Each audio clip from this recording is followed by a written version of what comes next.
In the Middle Ages, words could be as dangerous as weapons. People lived in a brutal world, and even their everyday conversations were filled with cruelty, mockery, and verbal violence. Chronicles, court records, and literary works preserve a true goldmine of sharp-tongued insults, revealing how medieval men and women used language to defend their honor, provoke enemies, and stir scandal, from taunts on the battlefield to slurs hurled in the street. At the beginning of the 13th century, the chronicler Jacques de Vitry described the lives of students at the University of Paris. Young people from all across Europe came there to study, and their differences quickly became reasons for mockery. Jacques notes that every nationality despised the others, and records a true avalanche of labels. They said that the English were drunkards and had tails. The sons of France were proud, effeminate, and carefully adorned like women. They said of the Germans that they were furious and obscene at feasts, of the Normans that they were vain and boastful, of the Poitiers that they were traitors and perpetual adventurers. The Burgundians were considered vulgar and stupid. The Bretons had a reputation for being fickle and changeable, and were often blamed for the death of Arthur. The Lombards were called greedy, vicious, and cowardly. The Romans seditious, turbulent, and slanderous. The Sicilians tyrannical and cruel. The people of Brabant, bloody men, arsonists, thieves, and kidnappers. The Flemish, changeable, wasteful, gluttonous, soft as butter, and lazy. After such insults, it was not uncommon for fights to break out. The university was, in truth, a battlefield of words. The Anglo-Norman chronicler Orderic Vitalis observed that insults were common between the English, Normans, and French. Sometimes these heated words led to new clashes or even new wars. It was not unusual for insults to be shouted in the middle of combat. In the year 1099, when the English king William Rufus was besieging the castle of Mayette, the defenders, determined and armed with razor-sharp humor, greeted him like this. Someone threw a stone from a high tower.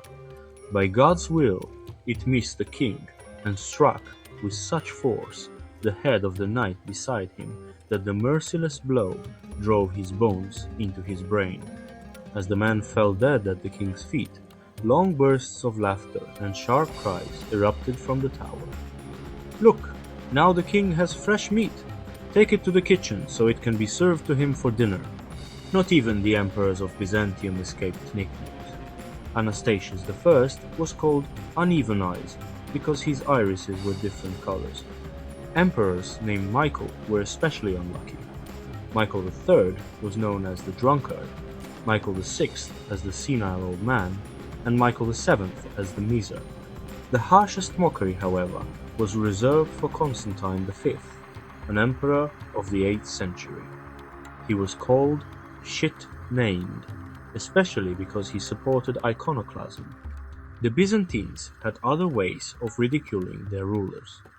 A poem of the time mocks Emperor Maurice and his wife, Empress Constantina. He found the cow while it was tender, and like a young rooster he mounted her, making children like splinters. And no one dares to speak, for he has muzzled them all. If you're fascinated by the everyday drama, humor, and scandal of European medieval life, make sure to subscribe and hit the notification bell. There are many more outrageous stories coming up. Judicial records from medieval cities preserve countless quarrels between ordinary people. Even though they risked fines or punishment, locals did not hold back, often using sexually charged language. In Bologna, a married woman said to another, "You are the greatest whore in Bologna, and my father has taken you many times into the stable and acted as your matchmaker." In Todi, Simoncelus Brugarellis accused his brother of lying and added that he has donkey shit in his mouth. In a single year, the courts of Savona judged 48 cases of insults. Among the most inventive were "disgusting worm with a maggot's head," "you are a devil and a filth," "witch whore," "rotten bitch," "putrid," "shameless donkey," and "mad boy." A study of the late medieval Low Countries shows that public officials were frequent targets, often for political reasons. In Bruges, in the year 1521, a cloth worker named Jacob de Screpere was convicted for insulting a textile inspector. "You are a donkey. You understand nothing. A man is stabbed over 12 pence in a lawsuit. You do more harm to us than everyone else." In Facetiae, a work from the early 16th century, Heinrich Bebel recounts how an abbot humiliated his monks, only to receive a memorable reply. The abbot said, "Whom should I choose among you? So many fools." One of the monks answered, "Did we not manage earlier to choose an abbot from among these fools?" Yaroslav Lev of Rozhmita, a Czech noble who traveled through Western Europe between 1465 and 1467, was not impressed by England. "The English are, in my opinion, treacherous and cunning, plotting the destruction of foreigners' lives, so that even if they kneel in humility, they cannot be trusted." The radical preacher Girolamo Savonarola, who ruled Florence between 1495 and 1498, also became a target. After his execution, his former disciple Marsilio Ficino wrote, "He is a fruit, fully worthy of his diabolical seed." The Holy Roman Emperor, Maximilian I, was no gentler in judgment. There are 3 ancient and beautiful kingdoms ruled by the King of Denmark, though their subjects are all brutal and uncouth. In the British Isles and Northern Europe, there existed a game called flyting.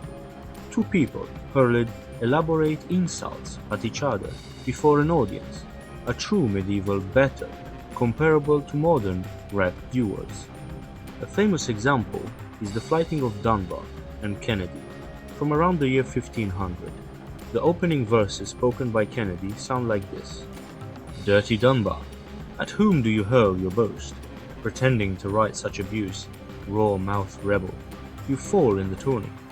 My laureled letters strike your deeds, mandrake, dwarf, master only of liquor, deceiver with 3 skins and a ragged coat.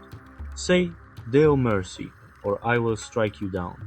Leave, rhyme, rebel, with the weeds of your mind."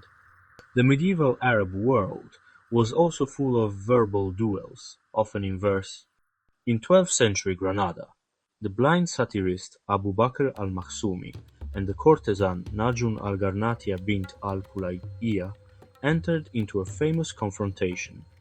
After trading crude insults, she claiming he was raised by animals, he attacking her shamelessly, the two began to recite poetry. Al-Makhzumi's verses: "On Najun's face lies a thin trace of beauty, but beneath it hides disgrace. Those who courted her abandoned other women. He who reaches the sea finds only pitiful little channels." Nazun's reply: "Tell the wretch a word, for him to utter until he meets his creator. You were raised in Almodovar, and that place smells sweeter than you. The Bedouins there began to sway as they walked. That is why you fell in love with everything round. You were created blind, yet you lose your way on every path with a single eye." I answered poetry, "With poetry tell me, who is the poet? By creation I may be a woman, but my poetry is masculine." Al-Makhzumi answered, "Why not ask Nazun why she gathers her tail with such pride? If she sees a friendly face, she lifts her shirt, as she has often done for me." The vizier, host of the evening, intervened to calm things down, but chroniclers say that Nazun was the one who won the duel. All these examples show that in the Middle Ages, words could be as sharp as swords. An insult was not merely a release of anger, but a social weapon, a performance, and sometimes even an art.